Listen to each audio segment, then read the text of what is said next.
హరే కృష్ణ, అందరికీ వెల్కమ్.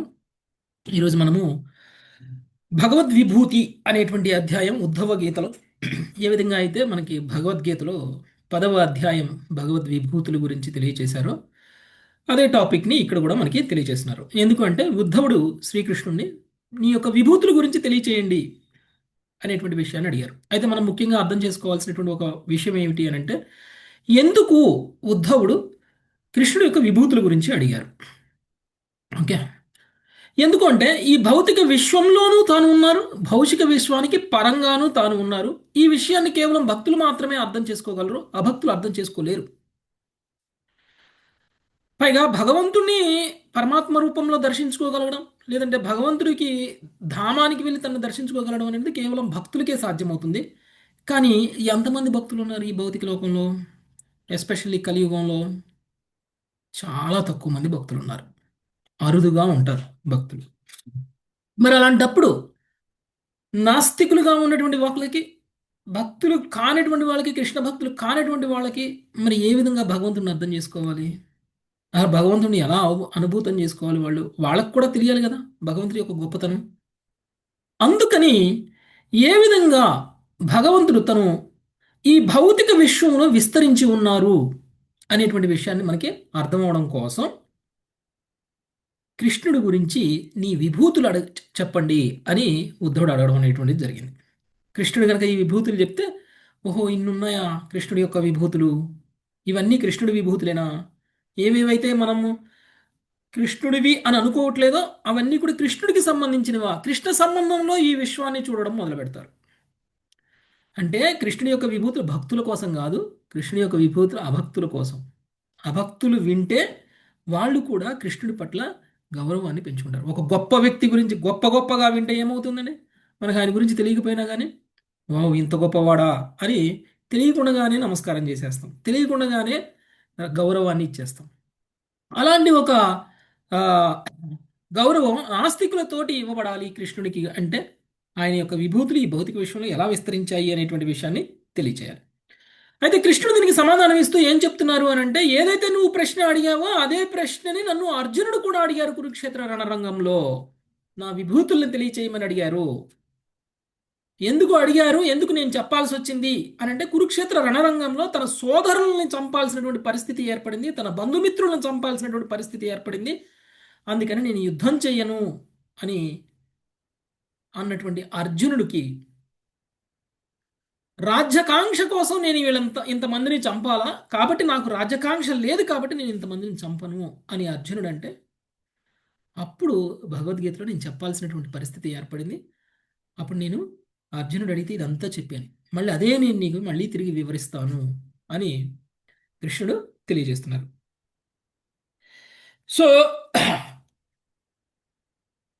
ఏదైతే ఇప్పుడు కొన్ని విభూతుల గురించి తెలియచేశారో మొదటి 3 శ్లోకాల్లో కూడా, సకల జీవులకు నేనే పరమాత్ముడను కనుక సహజముగానే నేనే హితైషిని, మొదటి అంశం. ఓకే, ఆయన భగవంతుడు పరమాత్ముడు, అందరికీ కూడా హితైషి, పరమనియామకుడు కూడా అయి ఉన్నాడు. సకల జీవుల యొక్క సృష్టికర్త, పోషకుడు, లయకారకునిగా నేను వారికి అభిన్నుడనై ఉన్నాను. ఏ విధంగా మనం భగవంతుడితో మనం కనెక్ట్ చేసుకోవచ్చు? అభిన్నుడనై ఉన్నాను అనంటే మీరు వేరు నేను వేరు అని కాదు అర్థం. మీకు వేరుగా నేను ఎలా లేను అనేటువంటి విషయాన్ని చెప్తున్నారు. మీతో కలిసి ఎలా ఉన్నాను అనేటువంటి విషయాన్ని చెప్తున్నారు. మీ మీ మీ మీ సృష్టికి, మీ పోషణకి, మీ లయకి నేనే కారణము అనేటువంటి విషయాన్ని కృష్ణుడు చెప్తున్నారంటే, మనతో ఎలా కనెక్ట్ అయి ఉన్నారు కృష్ణుడు అనేటువంటి విషయం మనకు అర్థమవుతుంది. మనం ఎలా కృష్ణుడితో కనెక్ట్ అయి ఉన్నాము అనేటువంటిది మనకు అర్థమవుతుంది. అంతేకాదు పరమాత్మగా మన దగ్గరే ఉంటూ మనకి శ్రేయోభిలాషిగా ఉన్నాడు కృష్ణుడు. శ్రేయోభిలాషిగా కృష్ణుడు మనతోటే ఉన్నారు. తర్వాత ఎవరెవరైతే ఆధ్యాత్మికంగా పురోగమించాలి అని కోరుకుంటున్నారో వాళ్ళందరూ కూడా అనేక రకాలైనటువంటి యోగ సాధనలు చేస్తారు. ఎవరు ఏ రకమైనటువంటి యోగ సాధన చేసినా కానీ వాళ్ళందరూ కూడా అంతిమంగా పొందేటువంటి చరమ లక్ష్యాన్ని నేనే అని చెప్తున్నారు. అంటే ఒక్కొక్కరు ఒక్కొక్క రకంగా ఆధ్యాత్మికంగా పురోగమించాలని ఒక్కొక్క మార్గాన్ని వాళ్ళు ఎంచుకోవచ్చు. కానీ అంతిమంగా ఏ మార్గంలో ఉన్న వాళ్ళైనా పొందాల్సింది ఎవరు? కృష్ణుడు. కృష్ణుడు అదే చెప్తున్నాడు. నేను చరమ లక్ష్యాన్ని, ఏ ఆధ్యాత్మిక సాధన చేసినా మీరు, ఏ మార్గంలో ఉన్నా, ఏ శాఖలో ఉన్నా, ఏ విధంగా మీరు ఆధ్యాత్మికంగా పురోగమించాలి అనేటువంటి ప్రయత్నం చేసినా చివరికి మీరు చేరుకునేటువంటి లక్ష్యం శ్రీకృష్ణ భగవానుడు. అంతేకాదు నియంత్రించు వారిలో నేను కాలమును అనేటువంటి విషయాన్ని చెప్తున్నారు. కాలము నియంత్రించిన విధంగా ఎవరు నియంత్రించలేరు. గొప్ప గొప్ప శక్తిమంతులను కూడా కాలంలో వాళ్ళు శక్తిహీనులుగా మారిపోతారు. పార్కిన్సన్ జబ్బుతోటి ఒక శక్తిమంతుడైన బాక్సర్, ఎవరైనా ఆయన పేరు, ఒక బాక్సర్, ప్రపంచంలో ఎవరినైనా సరే ఓడించగలను. మొహమ్మద్ అలీ, మొహమ్మద్ మైక్ బాష్, టైసన్ గురించి. ఏ? Mike Tyson. మైక్ టైసన్ కాదు, Muhammad Muhammad Ali. Muhammad Ali. Okay, ఆయన ఏమన్నాడు, నేను ప్రపంచం మొత్తానికి ఛాలెంజ్ చేస్తున్నా, ఎవరైనా సరే నాతో ఫైట్ చేసి గెలవగలరా అని అన్నాడు. నాతో ఫైట్ చేసి ఎవ్వరూ గెలవలేరు అని గట్టి గట్టిగా అరిచి మరి ప్రపంచం మొత్తం మీద ఎవరెవరు బాక్సర్స్ ఉన్నారో వాళ్ళందరూ వచ్చి నాతో ఫైట్ చేయొచ్చు, ఎవ్వరూ నా మీద గెలవలేరు అని అన్నారు. అంత శక్తివంతుడు, అంత బలం ఉంది ఆయనకి. అలాంటి వ్యక్తి సైతం కాల ప్రభావంతో ఏమైపోయారు, ఆయన చేతిలో ఒక గ్లాస్ పెడితే ఆ గ్లాస్ని ఇలా పట్టుకోలేక ఇలా ఇలా ఇలా ఇలా చెయ్యి ఊగిపోతుంది. ఒక సెకండ్ కంటే ఎక్కువ గ్లాస్ పట్టుకోలేక పడిపోతుంది. ఆయన చేతిలో ఏది పెట్టినా పడిపోతుంది. అంత శక్తిహీనుడుగా మారిపోయాడు. ఓకే, అది. కాబట్టి ఎవరినైనా నియంత్రించగలరు. ప్రపంచంలో ఎవరూ ఆయన నియంత్రించలేరేమో, కానీ ఎవరు నియంత్రించారు ఆయన్ని? కాలము నియంత్రించింది, శక్తి లేనివాడుగా మార్చేసింది. ప్రకృతి గుణములలో సామ్యమును, ధర్మాత్ములలో సహజ గుణమును నేనే అయి ఉన్నాను. ఓకే, ప్రకృతి గుణములలో సామ్యము అంటే విశుద్ధ సత్వగుణం అనమాట. సత్వ రజస్తమో గుణాలు ఎవరైతే ఉన్నారో, ఏదైతే ఉన్నాయో ఆ గుణాలలో సత్వగుణం ఏదైతే ఉందో అది. ధర్మాత్ములలో ఉండేటువంటి సహజమైనటువంటి గుణాన్ని కూడా నేనే. ఎవరైతే ధర్మబద్ధంగా నివసిస్తారో వాళ్ళలో ఉన్నటువంటి లక్షణాలు, గుణాలు అన్నీ కూడా కృష్ణుడివే. నెక్స్ట్, గుణయుతములైనటువంటి వానిలో నేను ప్రధాన సూత్రతత్వమును, మహత మహత్తరమైనటువంటి వానిలో నేను సంపూర్ణ భౌతిక సృష్టిని అయి ఉన్నాను. ఒక గొప్ప విషయం మీరు చెప్పాలి, ఏమిటి గొప్ప విషయం అని అంటే ఈ భౌతిక సృష్టి గొప్ప విషయం. ఈ భౌతిక సృష్టిలో ఉన్నటువంటి వైవిధ్యాలు, ఈ భౌతిక సృష్టిలో ఉన్నటువంటి అందం, ఈ భౌతిక సృష్టిలో ఉన్నటువంటి ఒక ఒక మెషిన్ కూడా మనం ఒకటి తయారు చేస్తే ఇలా తయారు చేయాలి అని మనం గనక నిర్ణయించి ఆ మెషిన్ని గనక మనం తయారు చేసి అమ్మితే ఎవరైనా సరే దాన్ని వాడుకునే వాళ్ళు కొంతకాలం తర్వాత ఆ మెషిన్ కూడా పాడైపోతుంది. మీ ఇంట్లో వాషింగ్ మెషిన్లు ఎన్నిసార్లు మార్చారు? మీ ఇంట్లో టీవీలు ఎన్నిసార్లు మార్చారు? మీ ఇంట్లో ఇంకా ఏమైనా సరే ఎలక్ట్రానిక్ డివైజులు, మిక్సీలు, కుక్కర్లు ఎన్నిసార్లు మార్చారు మీరు అందరూ? అది జీవితాంతం మారుస్తూనే అలానే ఉంటాం. పనిచేస్తుందా? అవి పాడైపోయినప్పుడల్లా మారుస్తాం. మారుస్తూనే ఉంటాం. మళ్ళీ దానికి మెయింటెనెన్స్ అవసరం కదా. కానీ భగవంతుడు సృష్టించిన సృష్టికి ఎవరు మెయింటైన్ చేస్తున్నారు? రిపేర్లు ఎవరు చేస్తున్నారు? అప్పుడప్పుడు ఎవరైనా పోయి స్క్రూలు, నట్లు, బోల్ట్లు టైట్ చేసి వస్తున్నారా? ఎవరు చేయట్లేదు. భగవంతుడు అంత గొప్పగా ఈ భౌతిక సృష్టిని సృష్టించారు. భౌతిక సృష్టిలో ఉన్నటువంటి వైవిధ్యాలను కూడా అలా సృష్టించారు. ప్రకృతిలో ఉన్నటువంటి అందాలు మనం ఎక్కడైనా చూడగలమా? ఏది చూసినా కానీ ప్రకృతిలో అందమే. అలాంటి అందమైనటువంటి ప్రకృతిని పైగా మనల్ని తయారు చేశారు కృష్ణుడు. ఈ శరీరం ఊహకి అందనటువంటి మెషిన్ ఇది. మన ఊహకే అందనటువంటి మెషిన్. మనకి శక్తి రావడం కోసం కృష్ణుడు మనల్ని ఎలా తినాలి, ఆ తిన్నదాన్ని ఎలా జీర్ణం చేయాలి, ఆ జీర్ణం చేయడం వల్ల మన శరీరంలో మార్పులు ఎలా రావాలి, ఆ వచ్చినటువంటి మార్పుల ద్వారా ఎలా మాట్లాడాలి, ఎలా ఇంటెలిజెన్స్, బుర్ర చూడండి. నువ్వు ఎన్ని కంప్యూటర్లు ఉన్నా కానీ మనం మనిషి బుర్రతో సమానం కాదు. అలాంటి కంప్యూటర్, సూపర్ కంప్యూటర్ని తయారు చేశారు కృష్ణుడు.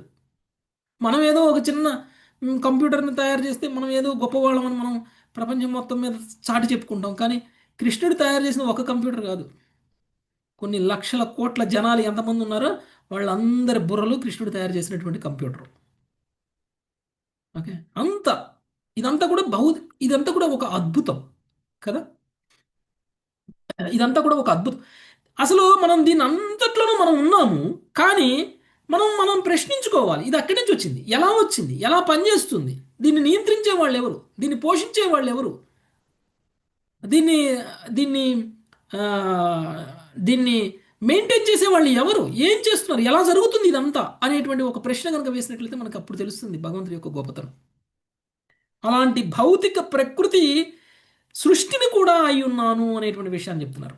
నేనే సృష్టించాను కాబట్టి నాకు సంబంధం ఉంది, నాదే అని చెప్పడం అనమాట. సూక్ష్మమైన దానిలో నేను ఆత్మను, దుర్జయమైనటువంటి వాటిలో నేను మనస్సును అయి ఉన్నాను. కృష్ణుడు చెప్తున్నారు. జయించలేనటువంటిది ఏమిటి అంటే మనసు. ఎవరైనా మనసును జయించగలరా? మనసును జయిస్తే ఎందుకు మెంటల్ డిప్రెషన్స్? ఎవరికీ తెలియదు మెంటల్ డిప్రెషన్ ఉన్నది అనేటువంటి విషయం కూడా మనకు తెలియదు. మనకి మానసిక వ్యాధి ఉంది అని మనకే తెలియదు. నిజానికి ప్రతి వ్యక్తి మానసిక వ్యాధితో బాధపడుతున్నటువంటి వాళ్ళే. ఎవరు కూడా అలాంటి మనసును జయించడం అనేటువంటిది సాధ్యం కాలేదు. అలాంటి మనసును నేను అనేటువంటి విషయాన్ని చెప్తున్నా అంటే భగవంతుడు కూడా ఎవరు జయించలేరు అని అర్థం. సూక్ష్మమైన దానిలో ఆత్మను నేను అనేటువంటి విషయాన్ని చెప్తున్నారు. ఓకే, యాక్చువల్గా కృష్ణుడు సూక్ష్మమైన దానిలో కల్లా సూక్ష్మమైన విధంగా నేను ఉంటాను అందులో అని అన్నారు. ఉం? అంటే ఆత్మలో కూడా ఆత్మగా ఆయన ఉంటారు. కేవలం ఆత్మ బయట పరమాత్మగానే కాదు, అంతేకాదు ఈ భౌతిక విశ్వం మొత్తంలో పరమాత్మగానే కాదు, ప్రతి వ్యక్తిలోనూ పరమాత్మగానే కాదు, ఆత్మకి కూడా ఆ చైతన్యం పరమాత్మ వల్ల వస్తుంది. మనిషికి ఉన్న చైతన్యం ఆత్మ వల్ల వస్తే ఆత్మకు ఉన్నటువంటిది పరమాత్మ వల్ల వస్తుంది. మళ్ళీ అందులో కూడా భగవంతుడే ఉన్నారు. అణువునా కూడా భగవంతుడు. ఎంత సన్నదాన్ని, ఎంత చిన్నదాన్ని మైక్రోస్కోప్లో చూసినా కనపడిన దాన్ని చూసుకున్నా కానీ అందులో కూడా పరమాత్మ ఉంటుంది. ఓకే, అది కృష్ణుడి యొక్క గొప్పతనం. వేదములలో నేను ఆది బోధకుడు బ్రహ్మను. బ్రహ్మదేవుడు కూడా భగవంతుడి యొక్క విస్తారమే. బ్రహ్మదేవుడికి శక్తి ఎక్కడి నుంచి వచ్చింది? బ్రహ్మదేవుడికి జ్ఞానం ఎక్కడి నుంచి వచ్చింది? బ్రహ్మదేవుడి వేదాలు ఎలా పలికారు? బ్రహ్మదేవుడు అసలు ఎక్కడి నుంచి పుట్టారు? కాబట్టి నేనే బ్రహ్మని అనేటువంటి విషయం చెప్తున్నారు. అన్ని మంత్రములలో ప్రణవాన్ని నేను అంటే ఓంకారం, అక్షరములలో అకారాన్ని నేను, పవిత్ర ఛందస్సులో గాయత్రీ మంత్రాన్ని నేను అయి ఉన్నాను. ఓకే, ఇది భగవంతుడి యొక్క ఏది అంటే పవిత్రమైనటువంటి దానిలోకెల్లా పవిత్రమైనటువంటి వాడు కృష్ణుడు. ఓకే, నెక్స్ట్ 13వ శ్లోకం. రాధికా మాతాజీ, రాధికా సురమ్య మాతాజీ. ఇంద్రోహం సర్వదేహానాం వసూనామస్మి హవ్యవాట్. ఇంద్రోహం సర్వదేవానాం వసూనామస్మి అవ్యవాట్. ఆదిత్యానామహం విష్ణు రుద్రాణం నీలలోహితః. ఆదిత్యానామహం విష్ణు రుద్రాణాం నీలలోహితః. నేను దేవతలలో ఇంద్రుడను, వసువులలో అగ్నిదేవుడు, అతిథి తనయులలో విష్ణువును, రుద్రులలో శివుడును అయి ఉన్నాను. భాష్యంపై విష్ణు భగవానుడు అతిథి తనయులలో వామదేవునిగా ఆవిర్భవించెను. సో అతిథి దేవతలు, అతిథి యొక్క పుత్రులందరూ కూడా దేవతలు కదండి. దితి యొక్క పుత్రులందరూ కూడా దైత్యులు, అదితి యొక్క పుత్రులందరూ కూడా ఆదిత్యులు అంటారు. ఓకే, ఆదిత్యులు అంటే దేవతలు. దేవతలు, దేవతలు. కానీ దితి గర్భంలో పుట్టినటువంటి వాళ్ళు కూడా కొంతమంది దేవతలు ఉన్నారు. గుర్తుందా మీకు? ఎప్పుడు? ప్రహ్లాదుడు. దితి గర్భంలో పుట్టినటువంటి దేవతలు గరుడ కాదు. మరుద్గణులు ప్రభుజీ. ఆ? మరుద్గణ. మరత్తులు. మరుద్గణ. మరత్తుల మరుద్గణ. మరద్గణం. ఎంతమంది మాది?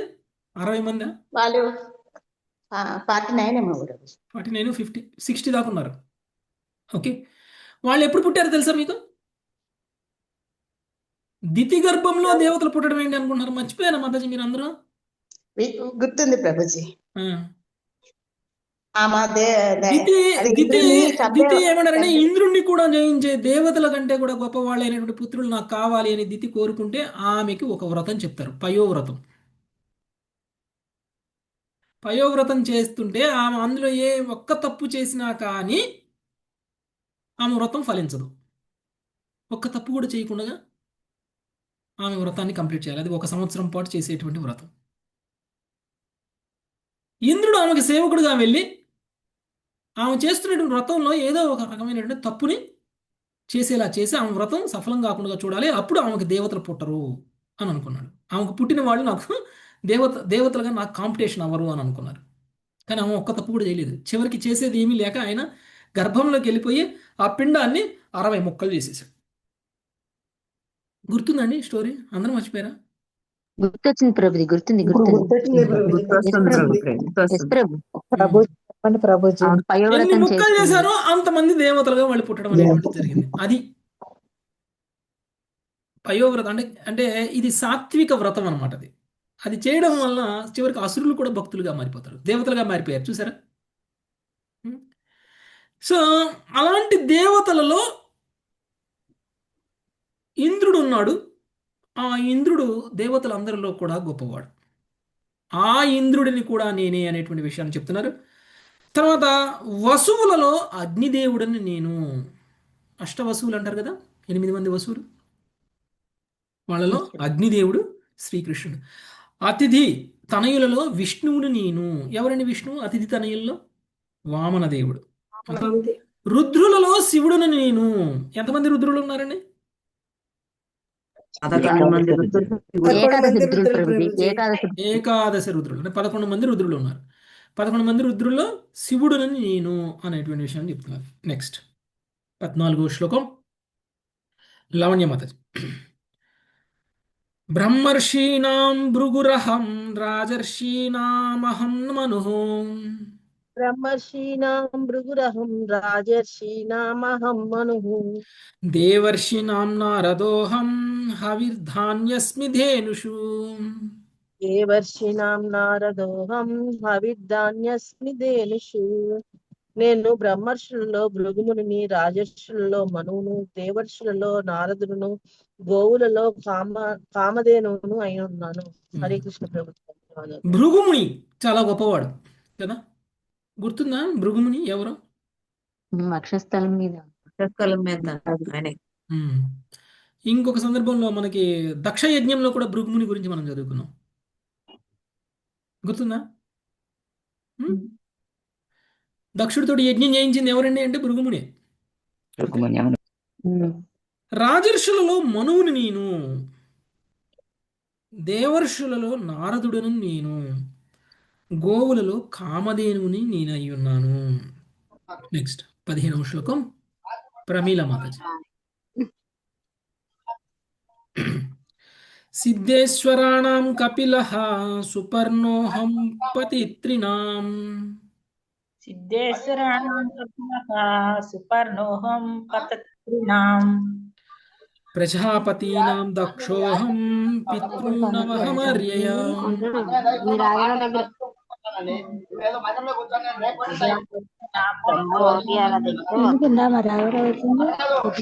యమా. నేను సిద్ధ పురుషులలో కపిల భగవానుడును, పక్షులలో గరుత్మంతుడును, ప్రజాపతులలో దక్షుడను, పితృదేవతలలో అర్యముడను అయ్యున్నాను. హరే కృష్ణ ప్రభుజీ. దండోత్ప్రణం. సిద్ధ పురుషులలో కపిల భగవానుడు. మనం అందరం అనుకున్నాం సిద్ధులు గడించడానికి ఇంతకుముందు మనం ఎంతో ధ్యానం చేసి సిద్ధులు గడించాలి అనేటువంటి విషయాన్ని మనం ఇంతకుముందు అధ్యాయంలో తెలుసుకున్నాం. అలాంటి సిద్ధులన్నీ తెలుసుకున్నటువంటి వ్యక్తి ఎవరు అని అంటే కపిల భగవానుడు. కపిలుడు ఎవరండి? కపిల గీత. కర్దమునికి పుడతారు. కర్దముని కొడుకు. కపిల భగవానుడు ఏం చెప్పారు? సాంఖ్య యోగం. కర్దమమునికి దేవహుతికి కలిగినటువంటి భగవంతుడి యొక్క అవతారం కపిల భగవానుడు.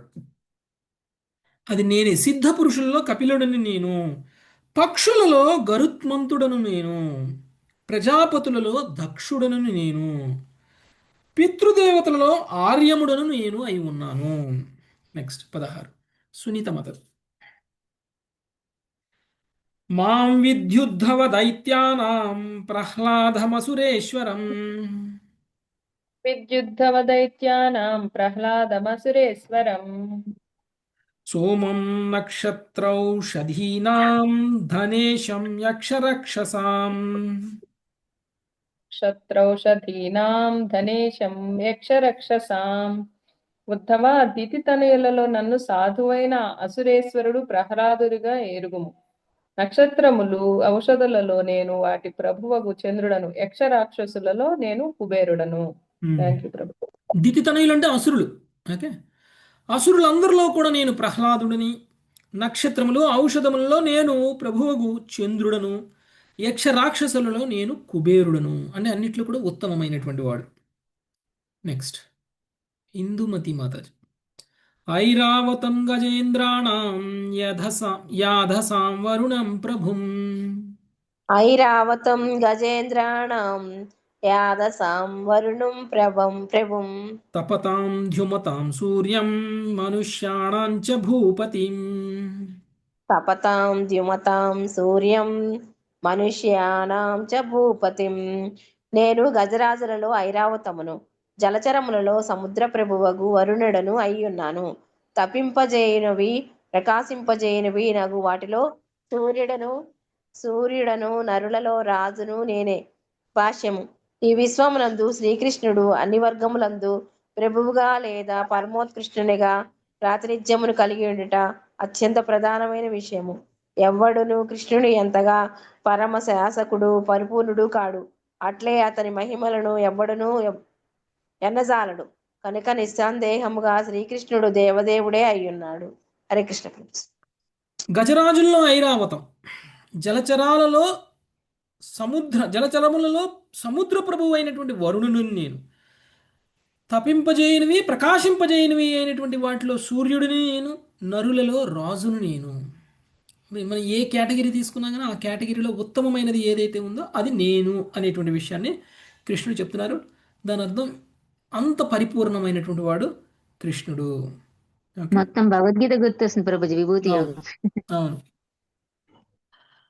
సో కాబట్టి నిస్సందేహంగా కృష్ణుడు దేవాది దేవుడు. అర్థమవుతుందా? నెక్స్ట్ 18వ శ్లోకం సుజాత మాత.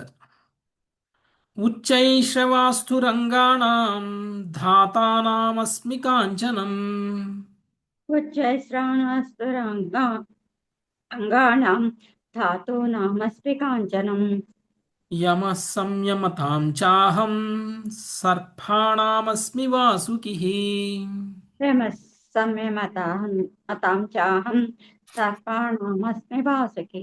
నేను అశ్వములలో ఉచ్చైశ్రమును, ధాతువులలో బంగారమును, అణుచువారు దండించి వారిలో యమరాజును, సర్పములలో వాసుకిని అయి ఉన్నాను. హరే కృష్ణ ప్రభుజీ, ధన్యవాదాలు. శ్రవము, అశ్వములలో ఉచ్చైశ్రవం, ధాతువులలో బంగారం అంటే లోహాలలో బంగారము, అణుచువారిలో దండించువారిలో యమరాజుని, సర్పములలో వాసుకిని నేను అయి ఉన్నాను. నెక్స్ట్ 19వ శ్లోకం మంజులత మాత. నాగేంద్రాణం అనంతోహం మృగేంద్ర శృంగి దంష్ట్రిణాం. నాగేంద్రాణమనంతోహం మృగేంద్రః శృంగి దంష్ట్రిణాం. ఆశ్రమాణమహం తుర్యో వర్ణానాం ప్రథమో నగా. ఆశ్రమాణమహం తుర్యో వర్ణానాం ప్రథమో నఘ. పాపరహితుడవగు ఉద్ధవ, నాగేంద్రులలో నేను అనంత దేవుడను. పదునైన కొమ్ములు కోరలు కలిగిన పశువులలో సింహమును, ఆశ్రములలో 4వ దగు సన్యాసాశ్రమును నేనే. వర్ణములలో మొదటి దగు బ్రాహ్మణ వర్ణమును నేనే. హరే కృష్ణ. నాగేంద్రులలో నేను అనంత దేవుడను. పదునైనటువంటి కొమ్ములలో కోరలు కలిగినటువంటి పశువులలో సింహమును, కొమ్ములు కోరలు కలిగినటువంటి పశువులలో సింహాన్ని నేను. ఆశ్రమములలో 4వ దగు సన్యాసాశ్రమమును నేనే. వర్ణములలో మొదటి దగు బ్రాహ్మణ వర్ణాన్ని నేనే. నాగేంద్రులలో అనంత దేవుడు. అనంత దేవుడు ఎక్కడొస్తుంది మనకి? ఆయన తలపై విశ్వాలను తప్పని ఉంటుంది కదా ప్రభుజీ, అనంత శేషుడుగా ఉంటారు కదా. వినిపిస్తా ఉంటాను అంతపై. నరసింహస్వామి మీద ఉంటుంది చూసారా అనంత దేవుడు. అదనమాట. నెక్స్ట్ 20వ శ్లోకం శిరీష మాత. తీర్థానాం స్రోతసాం గంగా సముద్ర సరసామహం. శిరీష మాతాజీ. మంగతాయర్ మాతాజీ. హరే కృష్ణ ప్రభుజీ, చెప్పండి. తీర్థానాం స్రోతసాం గంగా సముద్ర సరసామహం. తీర్థానాం స్తోత్రసాం గంగా సముద్రః సరసామహం. ఆయుధానాం ధనురహం త్రిపురగ్నో ధనుష్మతాం. ఆయుధానాం ధనురహం త్రిప్రజ్ఞే ధనుష్మతాం. హరే కృష్ణ. తీర్థములలోను ప్రవహించే వాటిలో నేను గంగా నదిని, జలాశయాల్లో సముద్రమును, ఆయుధములలో ధనస్సును, ధనుర్ధారులలో శివుడను నేనే. ప్రభుపాదుల భాష్యము. శివుడు తన ధనస్సును ఉపయోగించి మయదానవ నిర్మితమగు 3 రాక్షస పరములను బాణములతో పూర్తిగా కప్పివేసెను. హరే కృష్ణ ప్రభుజీ. దండవత్ ప్రణామం. ఆయుధములలో ధనస్సును నేను, ధనుర్ధారులలో శివుడును నేను అనేటువంటి విషయాన్ని చెప్తున్నారు. తీర్థములలో ప్రవహించేటువంటి వాటిలో నేను గంగానదిని, జలాశయాలలో సముద్రాన్ని నేను అనేటువంటి విషయాన్ని చెప్తున్నారు. ఎందుకు ధనుర్ధారుల విషయంలో శివుడు అని చెప్తున్నారు? ఎవరూ భేదించలేనటువంటిది శివుడు భేదించగలడు. రాక్షసపురాలైనటువంటి 3 ఒకే లైన్లోకి వచ్చినప్పుడు శివుడు బాణం వేస్తే ఆ 3 కూడా ఒక్కసారిగా నాశనం అయిపోతాయి. సో అది శివుడు చేసినటువంటి గొప్పతనం. ఇక ధనస్సులన్నింటిలో కూడా శివధనస్సు ఉత్తమమైనది. శివధనస్సు అని మనం చెప్పుకుంటాం. ఈవెన్ రామాయణంలో కూడా రాముడు ఎత్తిన ధనస్సు ఏంటిదండి? అది శివధనస్సు. ఎవరు ఎత్తలేరు. శివధనస్సుని ఎవరు ఎత్తలేరు. ఓకే, కేవలం భగవంతుడి యొక్క అంశ, అయితే భగవంతుడు, లేకపోతే భగవంతుడి యొక్క భక్తులు, వీళ్ళు మాత్రమే ఎత్తగలరు. అంటే శివధనుసుని ఎత్తడానికి కావాల్సింది శక్తి కాదు. శివధనుసుని ఎత్తడానికి ఏం కావాలి? ఆయన యొక్క అంశ అయి ఉండాలి. భక్తి కావాలి, విష్ణు భక్తి కావాలి. శివధనుసుని ఎత్తాలంటే విష్ణు భక్తుడై ఉండాలి.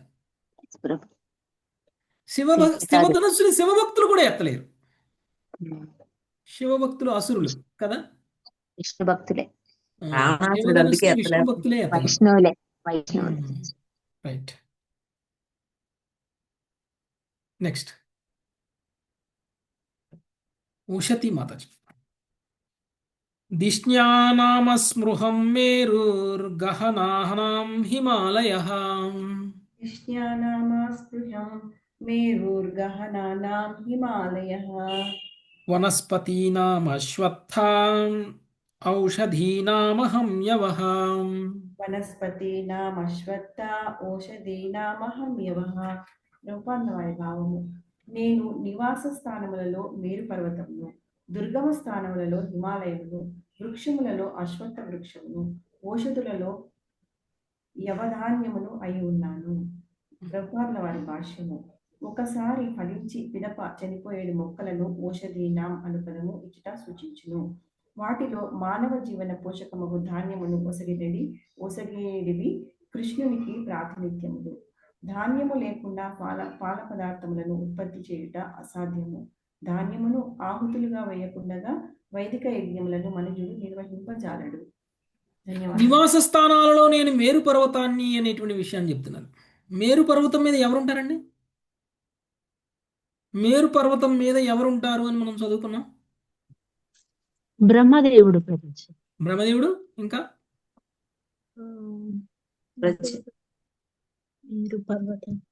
శివుడు, లోకపాలకులు అంటే దేవతలు. ఓకే, మేరు పర్వతం మీదనే ఉంటారు. మనం మేరు పర్వతం గురించి చదువుకున్నాం కదండి ఇంతకుముందు. సో అలాంటి మేరు పర్వతం ఎంత ఎత్తులో ఉంటుందంటే ఆ మేరు పర్వతం మీదనే పడతాయి ఏంటి, ఈ ఆధ్యాత్మిక విశ్వం నుంచి వస్తున్నటువంటి గంగాజలము ముందుగా ఈ భౌతిక విశ్వంలో రావడానికంటే ముందు మేరు పర్వతం మీద పడుతుంది. మేరు పర్వతం మీద పడి అక్కడి నుంచి పాయలుగా చీలిపోతుంది, చిమ్ముతుంది. ఇలా మేరు పర్వతం మీద పడి ఇలా చిమ్ముతుంది అనమాట. ఇలా చిమ్మిన నీళ్లు ఒక్కొక్క డైరెక్షన్లో ఒక్కొక్క పాయలా వెళ్ళిపోయి మొత్తం ఈ భౌతిక విశ్వం మొత్తం కూడా గంగానదే పారుతుంది. ఒక్కొక్క చోట ఒక్కొక్క పేరుతో పిలుస్తారు దాన్ని, కానీ మూలం ఏమిటి అని అంటే గంగానది. సో అలాంటి మేరు పర్వతాన్ని నేను అని అంటున్నారు. దుర్గమ స్థానములలో హిమాలయాన్ని నేను. ఎవ్వరు హిమాలయాన్ని జయించలేరు. ఏ విధంగా అయితే పెద్ద పెద్ద కోట గోడలని ఎవరు కూడా ఎలా పగలగొట్టుకొని లోపలికి వెళ్ళలేరో అలా హిమాలయాలు అలాంటివి. వృక్షములలో అశ్వత్థ వృక్షాన్ని, ఔషధులలో యవధాన్యమును అయి ఉన్నాను. అశ్వత్థ వృక్షం కృష్ణ. నెక్స్ట్ 22 శిరీష్ మాత చదువుతారా?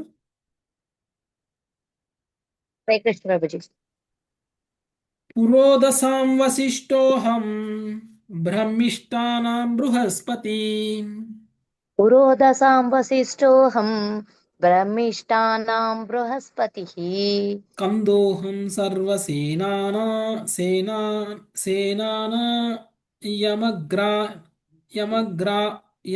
యమగ్రన్యాం భగవానజః.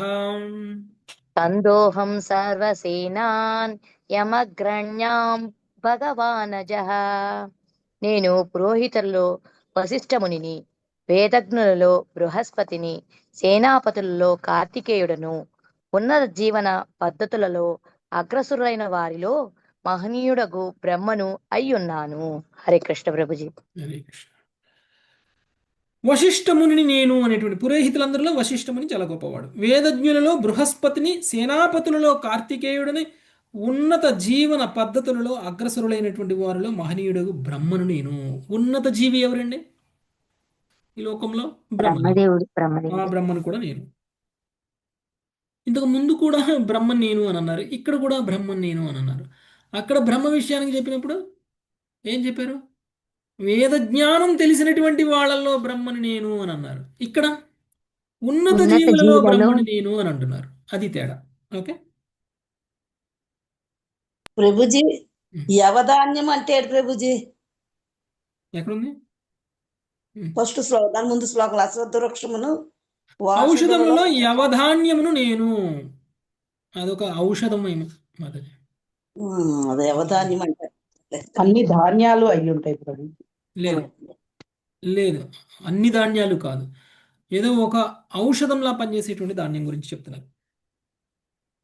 నెక్స్ట్ 23 రామారావు ప్రభు. యజ్ఞానాం బ్రహ్మ యజ్ఞోహం వ్రతానామ విహింసనం. ఉమాపతి ప్రభు చదవండి. యజ్ఞానాం బ్రహ్మయజ్ఞోహం వ్రతానామపి మవిహింసనం. వాయజ్ఞర్కాంభున్ వాఘాత్మా శుచీనామప్యహం శుచీ. వాగాత్మా శుచీనామప్యహం శుచిః. యజ్ఞముల్లో వేదాధ్యయనమును, వ్రతముల్లో అహింసా వ్రతమును, పవిత్ర మనోచ్చ వాటిలో వాయువును, అగ్నిని, సూర్యుడును, జలమును, వాకును నేనే. హరే కృష్ణ ప్రభు. యజ్ఞంలో వేదాధ్యయనమును, వ్రతములలో అహింసా వ్రతమును, పవిత్ర మనోత్సవానిలో వాయువును, అగ్నిని, సూర్యుడును, జలమును, వాక్కును నేనే. 24 రంగదేవి మాతాజీ. యోగానామాత్మ సంరోధో యత్రోస్మి విజిఘీషతాం. యోగానామాత్మ సంరోధో మంత్రోస్మి విజిఘీషతాం. ఆన్వీక్షికీ కౌశలానాం వికల్పః ఖ్యాతివాదినాం. అన్వక్షికి కౌశలానాం వికల్పః ఖ్యాతివాదినాం. అష్టాంగ యోగ పద్ధతిలో ఏ దశ ఎందైతే ఆత్మ పూర్తిగా మాయా విముక్తమగునో అట్టి చివరి దశ అయిన సమాధిని నేనే. నేను విజయాభిలాషులలో వివేకవంతమైన రాజకీయ మంత్రాంగమును, సర్వ కౌశలములలో ఆత్మను భౌతిక పదార్థం నుండి వేరుపరిచడి ఆత్మ విద్యను, కాల్పనిక తత్వవేత్తలలో అనుభూతి వైవిధ్యమును అయ్యున్నాను. ప్రభుపాదుల వారి భాష్యము. ఎట్టి విజ్ఞానమునైనను ప్రావీణ్యము కలిగిన విచక్షణ శక్తిపై ఆధారపడి ఉండును. ప్రత్యేకమైన అన్యోన్య క్రియాశీలమైన అంశముల యొక్క నిపుణులతో కూడిన నిర్వచనమునే మనజుడు ఏ రంగమందైనను నిపుణుడు కాగలడు. తుదకు మహామేధావి అయినను పురుషుడు ఆత్మను ఆ భౌతిక పదార్థం నుండి వేరు కావించి ప్రత్యేకమైన అన్యోన్య క్రియాశీలమైన అంశాలుగా ఆత్మ అనాత్మలు రెండింటి యొక్క ధర్మములను వివరించగలడు. అసంఖ్యాకములైన తాత్విక కల్పనల విస్తరణ భౌతిక జగమునందలి భిన్నమైన గుణముల వలనే కలుగుచున్నది. సర్వస్య చాహం హృది సన్నివిష్టో మత్త స్మృతి జ్ఞానం అసోహనం చ అని భగవద్గీత 15:15 యందు చెప్పబడినది. భగవానుడు ఎల్లరి హృదయములందు ఉన్నవాడే జీవుని కోరిక యోగ్యతను అనుసరించి ఒకానొక స్థాయిలో జ్ఞానమును లేదా మరపును కలగజేయుచుండును. ఈ విధముగా స్వయముగా భగవానుడే లౌకిక తాత్విక కల్పనకు ఆధారమై ఉన్నాడు. ఏలయన బద్ధ జీవులలో అతడే వ్యతిరేక ఏకాంతర భావనలను కలగచేయుచుండును. దేవదేవుడకు శ్రీకృష్ణుడి నుండి ప్రత్యక్షంగా వినుట ద్వారానే మనుజుడు పరిపూర్ణ జ్ఞానమును బలేగలననియు భగవంతుడిచే తయారు చేయబడిన సృష్టిని తమ కోరికల తెరచాటున అపరిపూర్ణముగా చూచడి బద్ధులకు తత్వవేత్తల నుండి వినుట ద్వారా అది అసాధ్యము కాదని నేను తెలుసుకున్నవని. హరే కృష్ణ. ధన్యవాదాలు. ఓకే, అంతిమ జ్ఞానం ఏదైతే ఉందో అది మనల్ని కృష్ణుడి వరకు తీసుకెళ్తుంది. ఆ జ్ఞానం కూడా కృష్ణుడి అనేటువంటి విషయం చెప్తున్నారు. తర్వాత యోగ పద్ధతిలో ఏ విధంగా అయితే అష్టాంగ యోగం ప్రత్యేకించి అంతిమ దశ ఏదైతే ఉంటుందో అంటే ఏంటిదండి అది సమాధి స్థితి. ఆ సమాధి స్థితిని కూడా నేనే విజయాభిలాషుల్లో వివేకవంతమైనటువంటి రాజకీయ మంత్రాంగమును శౌర్య కౌశములలో ఆత్మను భౌతిక పదార్థము నుండి వేరుపరిచే ఆత్మ విద్యను కాల్పనిక తత్వవేత్తల్లో అనుభూతి వైవిధ్యమును నేను అయి ఉన్నాను. ఓకే, సో భగవంతుడి యొక్క గొప్పతనం గురించి ఇక్కడ చెప్పారు. సర్వస్య చాహం హృది సన్నివిష్ణో మత్త స్మృతి జ్ఞానమపోహనంచ అంటే అందరిలో ఉండేటువంటి మరుపును కూడా నేనే కలిగిస్తున్నాను. ఓకే, ఒక్కొక్క స్థాయిలో ఒక్కొక్కరికి ఒక్కొక్క జ్ఞానాన్ని ఆయనే ఎలా ఇస్తున్నారు, మరుపుని ఇస్తున్నారు అనేటువంటి విషయాన్ని చెప్తున్నారు. ఓకే, నెక్స్ట్ 25వ శ్లోకం టీ లక్ష్మీ మాత. స్త్రీణాం తు రూపాహం. టీ లక్ష్మీ మాతాజీ.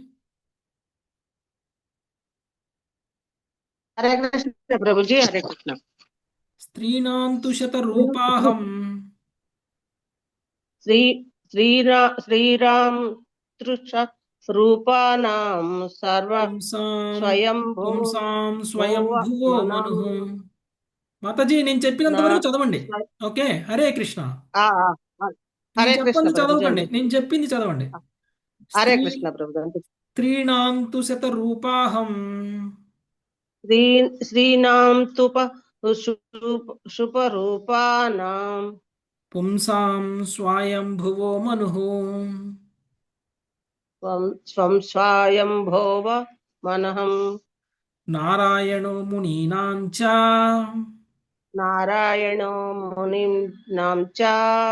కుమారో బ్రహ్మచారిణాం. స్త్రీలలో శత రూపమును పురుషులలో ఆమె భర్త యగు స్వయంభు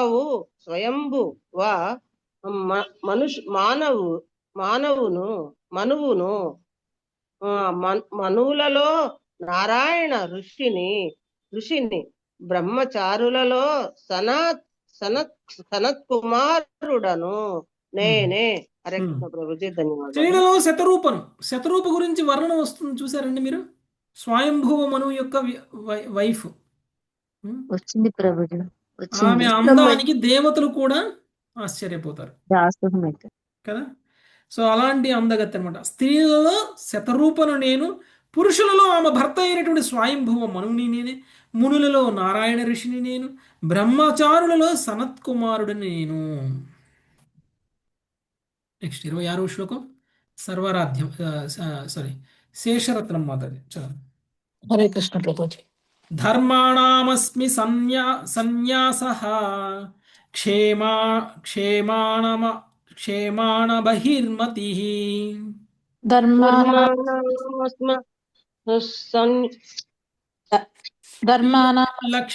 టీ లక్ష్మీ మాతాజీ మ్యూట్ చేయండి. చదవండి. ధర్మానామస్మి సన్యాసః క్షేమానామ బహిర్మతిః. గుహ్యానాం సునృతం మౌనం మిథునానాం అజస్త్వహం. గుహ్యానాం శృణృతం మౌనం మిథునామజస్వహం. నేను అన్ని ధర్మములలో సన్యాసమును, అన్ని రకములైన క్షేమములందు అంతరములో నున్న ఆత్మను గురించిన ఇరుకును సకల రహస్యములో తీయని మాటను మౌనమును మిథునములలో బ్రహ్మను అయ్యున్నాను. ప్రభుపాదుల వారి భాష్యము. అంతరమునందున్న ఆత్మను ఎరిగినవాడు ఎటువంటి భౌతిక స్థితిని భయపడక ఆ విధముగా సన్యాస జీవనము స్వీకరించుటకును యోగుడగును. నిక్కముగా భయమే లౌకిక జీవనముందలై మహాదుఃఖముల్లో ఒకటి. అందువలన అభయతత్వ పరమ అత్యంత విలువైనదని శ్రీకృష్ణ భగవానికి ప్రాతినిధ్యము వహించును. సాధారణముకు తీయని మాట మౌనము రెండింటి అందును రహస్య విషయములు వెల్లడి కానే కావు. ఈ విధముగా చతుర్థ మౌనము రెండును రహస్యమునకు తోడ్పడును గలవు. అది అందమైన జంట అయిన స్వయంభువు మనువు శతరూప బ్రహ్మదేవుని దేహము నుండియే ఆవిర్భవించినందున మిథున జంటలలో బ్రహ్మదేవుడు ప్రధానుడు. ఆ ఆవిర్భావము గురించి శ్రీమద్ భాగవతమునందలి తృతీయ స్కందములోని 12వ అధ్యాయంలో వివరించబడినది. హరే కృష్ణ ప్రభు దండత్ ప్రమాణం. నేను అన్ని ధర్మములలో సన్యాస ధర్మాన్ని అని చెప్తున్నారు. ఓకే, ఎవరు సన్యాసి అవుతారు? ఆత్మజ్ఞానం తెలిసినటువంటి వాళ్ళు సన్యాసి అవుతారు. ఏ సన్యాసికైనా ఆత్మజ్ఞానం లేకపోతే ఆయన సన్యాసి అనకూడదు. కేవలం భౌతికమైనటువంటి శరీర స్థాయిలోనే కనుక వాళ్ళ ఆలోచనలు కర్మలు ఉన్నాయంటే వాళ్ళు సన్యాసులు కాదు. ఎవరికైతే ఆత్మజ్ఞానం ఉందో వాళ్ళు ఇక భౌతిక స్థాయిలో ఏ కర్మలు ఉండవు వాళ్ళకి. మీరు చూస్తే 3వ అధ్యాయంలో వస్తుంది, ఆత్మజ్ఞాని అయినటువంటి వ్యక్తికి ఇక భౌతిక కర్మలు ఏమీ లేవు అనేటువంటి విషయం వస్తుంది 3వ అధ్యాయంలో. గుర్తుందండి? భగవద్గీత 3వ అధ్యాయంలో ఆత్మదర్శి అయినటువంటి వ్యక్తికి చెయ్యాల్సిన పని ఏమీ లేదు అనేటువంటి విషయాన్ని చెప్పారు. కానీ అలాంటి ఆత్మదర్శి అయిన వాళ్ళు కూడా పని చేస్తారు. ఎందుకు చేస్తారు? ఉదాహరణగా నిలబడడం కోసం. ఓకే, అప్పుడే మనం జనకుడు గురించి మాట్లాడుకుంటాం. గుర్తుందండి ఎవరికైనా? భగవద్గీత ఎవరికైనా గుర్తుందా? ఎస్ ప్రభుజీ, జనక మహారాజు జనక మహారాజు గురించి అయినా కూడా రాజ్య పరిపాలన చేసి జనక మహారాజు లాంటి వాళ్ళు ఏదైనా కర్మలు చేశారు అని అంటే అలాంటి వాళ్ళు చేసినటువంటి కర్మలు ఇంకొకరికి ఉదాహరణగా నిలబడడం కోసం చేశారు. ఆ తర్వాత శ్లోకంలో వస్తుంది, కృష్ణుడు నేను కూడా ఈ భౌతిక లోకంలోకి వస్తే నేను కూడా కర్మలు చేస్తాను అని చెప్పారు. కృష్ణుడు అంతటోడికి కూడా కర్మలు ఉన్నాయా? కృష్ణుడికి ఆత్మజ్ఞానం లేక కర్మలు చేస్తున్నారా? మనందరికి రోల్ మోడల్ గా ఉండడం, అందరికీ ఉదాహరణగా నిలవడం కోసం. గొప్ప గొప్ప వాళ్ళు ఏదైనా కర్మలు చేశారంటే అది వాళ్ళ లాభం కోసం కాదు. గొప్ప గొప్ప వాళ్ళను చూసి అనుసరించే వాళ్ళు చాలా మంది ఉంటారు కాబట్టి వాళ్ళు అనుసరించే వాళ్ళ కోసం చేస్తారు కర్మలు. ఓకే, కృష్ణుడు లీలలు చేసిన అందుకే జనక మహారాజు లాంటి ఒక రాజర్షులు కర్మలు చేసినా కానీ అందుకే, లేకపోతే వాళ్ళకి కర్మలు చేయాల్సినటువంటి పని ఏమీ లేదు. అలాంటి సన్యాస స్థితి ఉన్నటువంటి సన్యాసం ఆయన. తర్వాత అన్ని రకములైనటువంటి క్షేమముల యందును ఆంతరములలో ఉన్నటువంటి ఆత్మను గురించిన ఎరుకను సకల రహస్యములలో తీయని మాటల మౌనమును మిథునములలో బ్రహ్మను అయి ఉన్నాను. మిథునాలు అనంటే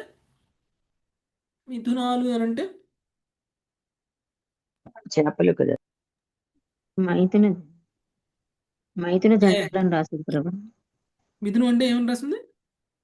మైథున జంటలను ఇచ్చారు అంటే మైథునం లేకుండా పుట్టేటువంటి వాళ్ళు. ఓకే, మైథునం లేకుండా పుట్టేటువంటి వాళ్ళు. అది ఎవరు? బ్రహ్మదేవుడు కదా. సో స్వయంగా భగవంతుడి నుంచే ఆయన ఆవిర్భవించారు కాబట్టి ఆయన గొప్పవాడు. ఈ ఆవిర్భావం గురించి శ్రీమద్ భాగవతం తృతీయ స్కందంలో 12వ అధ్యాయంలో వివరింపబడింది, బ్రహ్మదేవుడు ఎలా పుట్టారు అనేటువంటిది. ఓకే, నెక్స్ట్ శతరూప మనువు కూడా అలాగే పుడతారు కదా బ్రహ్మదేవుని చెరో పక్కన. మైథున జంట అంటారు కదా వాళ్ళని. మైథున జంట అంటారు, మిథున జంట అంటారు. అదే మిథున జంట. ఓకే, 27వ శ్లోకం. సర్వరాధ్య మాతాజీ. సంవత్సరోస్మ్య నిమిషాం భూతూనాం మధుమాధవో. హరే కృష్ణ ప్రభుజీ. ఋతూనాం మధుమాధవో. ఋతూనాం సంవత్సరోస్మ నిమిషాం ఋతూనాం మధుమాధవో. మాసానాం మార్గశీర్షోహం నక్షత్రాణం తదాభిజిత్. మాసానాం మార్గశీర్షోషం నక్షత్రాణం తదాభిజిత్. నేను అప్రమత్తమగు కాలచక్రములో సంవత్సరమును, ఋతువులలో వసంతమును, మాసములలో మార్గశీర్ష మాసమును, నక్షత్రములలో అభిజిత్ నక్షత్రమును అయి ఉన్నాను. Thank you.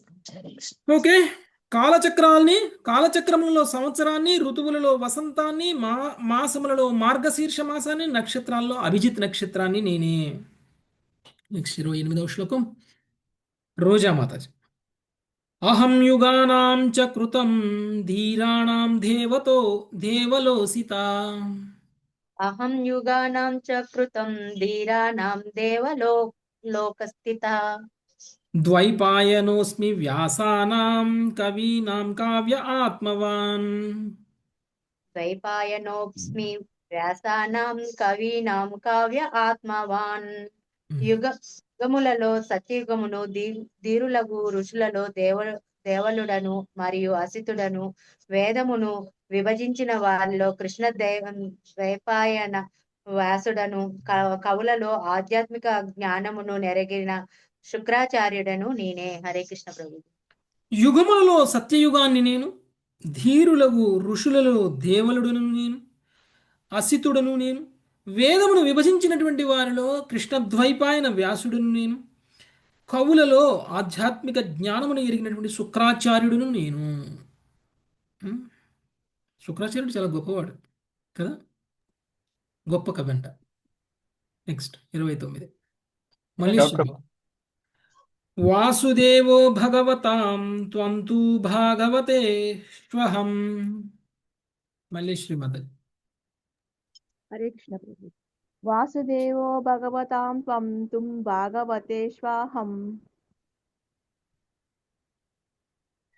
కిం పురుషాణాం హనుమాన్ విద్యాధ్రాణాం సుదర్శనః.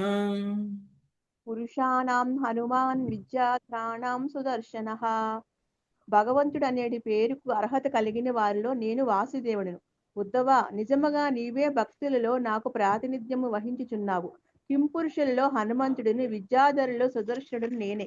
ప్రభుపాద వారి భాష్యము. సకల జీవుల సృష్టి లయములను గురించి పరిపూర్ణమైన జ్ఞానమును కలిగిన వాడు, సర్వజ్ఞత్మునందు పూర్తిగా స్థిరుడైన వాడు, భగవంతునిగా తెలియబడినని వేదసారత్వం తెలుపుచున్నది.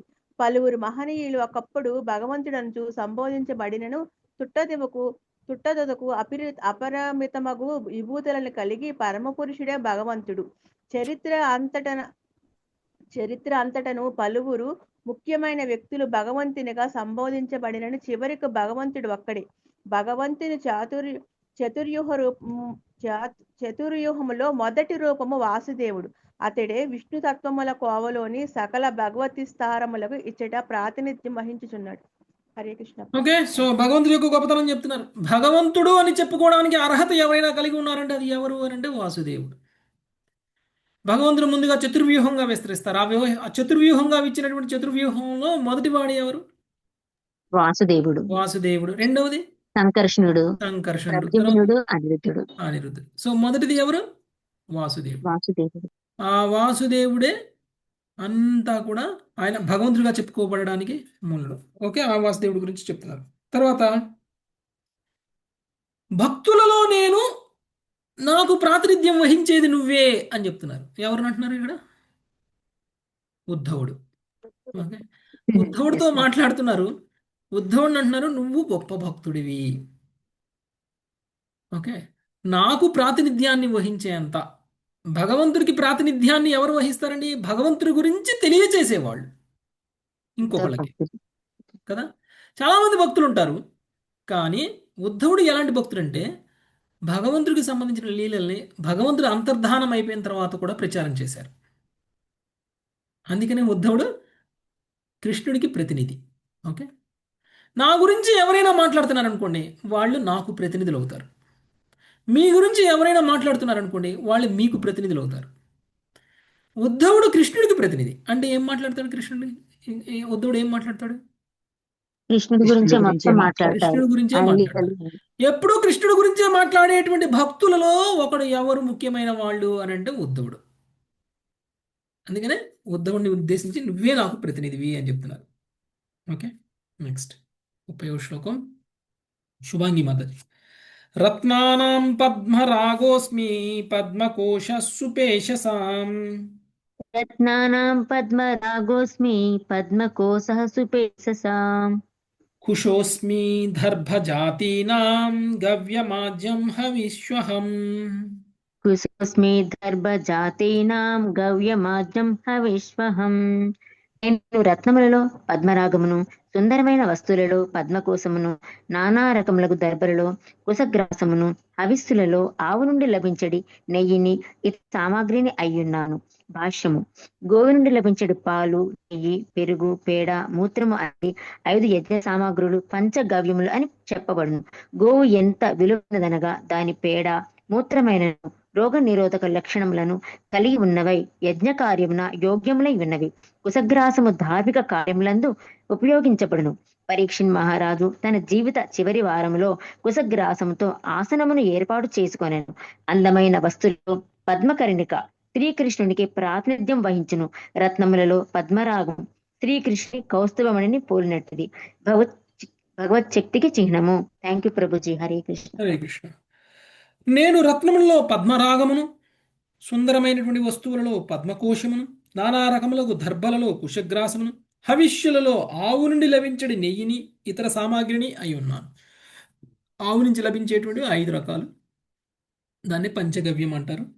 సో ఆ పంచగవ్యం నేనే అయి ఉన్నాను అనేటువంటి విషయాన్ని చెప్తున్నారు, నెయ్యితో సహా. ఓకే ఓకే నెక్స్ట్ పద్మరాగం గురించి కూడా తెలియచేశారు. రత్నములలో పద్మరాగము అనేటువంటిది భగవత్ శక్తికి చిహ్నము, శ్రీకృష్ణుని యొక్క కౌస్తుభం అనేది పోయినట్టిది. ఓకే నెక్స్ట్ 31 నరసింహారావు ప్రభు. నరసింహారావు ప్రభు. హరే కృష్ణ ప్రభుజీ. హరే కృష్ణ. వ్యవసాయినామహం లక్ష్మీ కితవానాం చలగ్రహః వ్యవసాయనామహం లక్ష్మీ కితావానాం చలగ్రహం తితిక్షాస్మి తితిక్షూణాం సత్వం సత్వవతామహం తితిక్షాతి తితిక్షూణాం సత్వం సత్వవతామహం. వ్యాపారుల్లో ఉండేది సంపదను, మోసగాండ్రులో జూదమును, ఓర్పు కలవారిలో క్షమాగుణమును, సత్వగుణ యుతులలో సత్వగుణమును నేనే. హరే కృష్ణ ప్రభుజీ. ధన్యవాదాలు. ఎవరిలో ఉండేటువంటి గొప్ప క్వాలిటీ ఏదైతే ఉంటుందో ఆ క్వాలిటీని నేనే అని చెప్తున్నారు. వ్యాపారంలో ఉండేటువంటి సంపద నేను, మోసగాండ్లో ఉండేటువంటి ద్యూతమును నేను, ఓర్పు కలవారిలో క్షమాగుణాన్ని నేను, సత్వగుణములో సత్వగుణయుతులలో సత్వగుణమును నేనే. ఓకే, సో ఇప్పుడు కొన్ని విభూతులు చూసాము, ఇంకా కొన్ని విభూతుల్ని ఇంకొన్ని శ్లోకాల్లో కృష్ణుడు వర్ణిస్తారు. అవి మనం రేపు చూద్దాం mataji. Thank you very much. Hare Krishna. మంచ కల్పతరుభ్యశ్చ కృపా సింధుభ్యైవ పతితానాం పావనేభ్యో వైష్ణవేభ్యో నమో నమః. హరే కృష్ణ. కృష్ణ కృష్ణ హరే హరే హరే. Thank you.